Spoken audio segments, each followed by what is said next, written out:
Hello, leo tujifunze namna gani ya kutengeneza fake background kama unavyoiona hapo kwenye video zako za TikTok. Ni rahisi sana. Kabla tujaendelea, usiache kulike na kushare ili na wengine waendelee kujifunza, lakini pia kama una swali lolote uliza kwenye comment section na mimi nitakuelekeza namna gani unaweza ukafanya.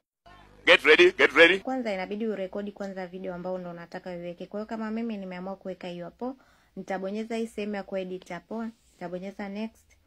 And then baada ya hapo nitaitoa ile sound yani. Baada hapo nitakuja hii sehemu ya background. Ukishachagua hii sehemu ya background, hapo utachagua sasa ile picha ambayo unataka ndio hiyo inaonekana nyuma. Okay, mimi nimechagua hiyo hapo, alafu utabonyeza hii cut out. Baada hapo utachagua hii auto cut. Utaona imebadilika. Baada ya kubadilika hapo unabonyeza hichi kitiki. Hapo utaona imebadilika sasa, imeweka ile background. Sasa hapa una resize hii video yako ili isizibe ile background nyuma. Kwa hiyo unaweka kwenye ulinganifu ambao unataka ile background iwe inaonekana na wewe pia wewe unaonekana mbele yake. So kama hivyo nilikuwa najaribu hapo kurekebisha. Unaona inaonekana very beautiful. Kwa hiyo hapo utaangalia position gani ambayo unataka wewe uweke hiyo video yako, then utaweka. Baada ya hapo unai save and then you are ready to post.